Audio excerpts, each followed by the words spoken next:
Di balik tenangnya permukaan sebuah danau di Bogor, ada seorang pemuda yang setiap hari menjalankan misi yang mungkin tak banyak orang sadari. Saat sebagian orang sibuk berburu perhatian di media sosial, ia justru memilih mendayung seorang diri, memungut sampah. Satu persatu, tak memakai seragam pahlawan, tak pula menunggu sorotan kamera. Namun dari aksinya yang senyap, lahir harapan baru bagi alam yang perlahan kembali bernapas. Namanya Giri Marhara, atau yang akrab dikenal sebagai Marhara Desanitizer. Bagi warga yang sering beraktivitas di kawasan ekowisata Danau Situ Gede, Cifor, Bogor Barat, sosoknya sudah menjadi pemandangan yang akrab. Hampir setiap hari, ia mengayuh kano menyusuri sudut-sudut danau sambil membawa alat capit buatannya sendiri. Dengan alat sederhana itu, ia mengambil botol plastik, sampah rumah tangga, hingga limbah lain yang mengotori perairan. Menariknya, perjalanan ini bukan dimulai ketika isu lingkungan ramai diperbincangkan. Jauh sebelumnya, tepatnya sejak tahun 2013, saat masih duduk di bangku SMP, Hara sudah merasa terpanggil untuk menjaga lingkungan. Berawal dari rasa tidak nyaman melihat sampah berserakan di sekitar tempat tinggalnya, ia memilih bertindak daripada sekadar mengeluh. Baginya, perubahan tidak harus dimulai dari tempat yang jauh. Sebagai putra asli Bogor Barat, ia percaya tanggung jawab pertama adalah menjaga lingkungan tempat dirinya tumbuh. Dari keyakinan itulah, langkah kecilnya terus berkembang hingga bertahan lebih dari 1 dekade. Sejak tahun 2021, Hara mulai fokus membersihkan Danau Situ Gede. Kemudian, pada 2023, aksinya di perairan menjadi semakin intensif. Ia menyadari danau yang menjadi salah satu kawasan hijau penting di kota Bogor itu menghadapi tantangan besar. Saat musim hujan, sampah kiriman terus berdatangan. Ketika kemarau tiba, lumut dan endapan sampah mulai mendominasi permukaan air. Kondisi tersebut tentu mengancam kehidupan flora dan fauna yang bergantung pada ekosistem danau. Berbeda dengan kegiatan bersih-bersih pada umumnya, Hara memilih menjangkau titik-titik yang sulit diakses. Dengan kano, ia mendayung hingga ke tengah danau. Alat capit ergonomis, hasil rancangannya sendiri, selalu tersampir di punggung. Sementara sebuah keranjang di ujung kano menjadi tempat menampung setiap sampah yang berhasil diangkat. Hasilnya bukan sekadar simbolis. Bersama tim kecilnya, Hara pernah mengumpulkan sekitar 468 kg sampah hanya dalam waktu 20 hari. Sampah-sampah itu kemudian dipilah dengan teliti. Sampah residu dikirim ke tempat pembuangan akhir, plastik tertentu didaur ulang menjadi produk bernilai. Sampah organik dikelola secara ramah lingkungan, sementara botol plastik disalurkan kepada pemulung agar kembali masuk ke rantai daur ulang. This is trash collected from the past 79 solo missions that I've done. Spending a total time of 76 hours and 27 minutes, we can conclude that my cleanup speed is on average 684 grams per hour, which is not bad given that we're just talking about the plastics. No organic bycatch, no water, no mud, just the plastics. But the burning question you might all have is, where does it all go? High-value plastics are highly sought after by scavengers. If there are any scavengers that pass, we just hand it over to them as a donation. The low-value plastics for a very long time just went straight to the landfill, but fortunately for us, we've already partnered with Blue Stick and their base is in Tibanteng, which is not far from where we are, and they would gladly take the low-value plastics to make this. They make this out of 100% low-value plastics. These are low-value plastics, or LVPs.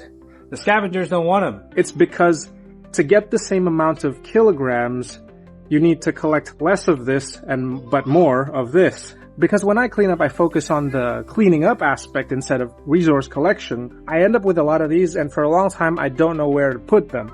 But the good news is I've found a company that needs these, and they actually make stuff and sell stuff. So this is the product made from 100% low-value plastics. I met the guy who owned the company. He was very cool. His name is Careza. And I was like, hey, I have a lot of low-value plastics that have been going to the landfill so far, and I'm very happy if you can process it. We need more people buying this so that there's actually a place for LVPs to go instead of the landfill, at least for now, you know? By using this affiliate link, you will also be supporting me in the movement here in Situ Gede. Seiring waktu, Perjuangan yang awalnya dilakukan seorang diri berkembang menjadi gerakan yang lebih besar. Hara mendirikan organisasi nirlaba bernama Alcedo Sanitizing Force. Lewat organisasi ini, ia mengajak relawan dan anak-anak muda untuk ikut turun langsung membersihkan sungai maupun danau. Dalam 3 tahun terakhir, bersama jejaring relawannya, lebih dari 1,7 ton sampah berhasil diangkat dari perairan. So today was very exhausting. I'm currently on the floor recording this. I can't go to sleep without thanking you guys for this amazing day. You know, you guys volunteered to become participants. Unbeknownst to you, you'd actually be the organizing committee. You guys were very creative and you had a lot of initiative and leadership to take on the stuff that needed to be done in order to facilitate the 100 other new participants, right? And so, dear sanitizers who volunteered, I love you guys. You're awesome. You have character. You have leadership. It was amazing seeing the chemistry between everyone in the field. I loved it so much, and this is the stuff that I live for, guys. Yeah, thank you. I don't know, man. I don't know what to say. Yeah, see you next week. Oh, actually, see you tomorrow. You know, or later, actually. Jika dihitung sejak awal perjalanan yang dimulai saat remaja, jumlahnya hampir mencapai 3 ton. Namun bagi Hara, perjalanan ini belum selesai. Ia kini memasang target yang tidak kecil, yakni mengangkat total 10 ton sampah dari perairan Indonesia sebagai bagian dari upaya memulihkan ekosistem air. Yang membuat kisah ini semakin menarik adalah cara Hara memanfaatkan media digital. Ia mendokumentasikan setiap aksi pembersihan melalui media sosial, bukan untuk mencari sensasi, melainkan agar semakin banyak orang menyadari bahwa masalah sampah di sungai dan danau adalah persoalan nyata yang membutuhkan kepedulian bersama. Unggahan-unggahannya pun menuai banyak apresiasi. Banyak warganet mengaku baru mengetahui bahwa perjuangan Hara sudah dimulai sejak 2013, jauh sebelum isu kebersihan lingkungan menjadi perhatian luas. Ada pula yang menilai perjuangannya menjadi pengingat bahwa perubahan besar seringkali berawal dari satu orang yang memilih untuk tidak tinggal diam. Hara juga rutin mengadakan edukasi lingkungan bagi masyarakat dan generasi muda. Pesan yang selalu ia bawa sederhana, tetapi sangat kuat. Menjaga sungai dan danau bukan hanya tugas pemerintah atau petugas kebersihan. Semua orang memiliki tanggung jawab yang sama terhadap lingkungan yang mereka gunakan setiap hari.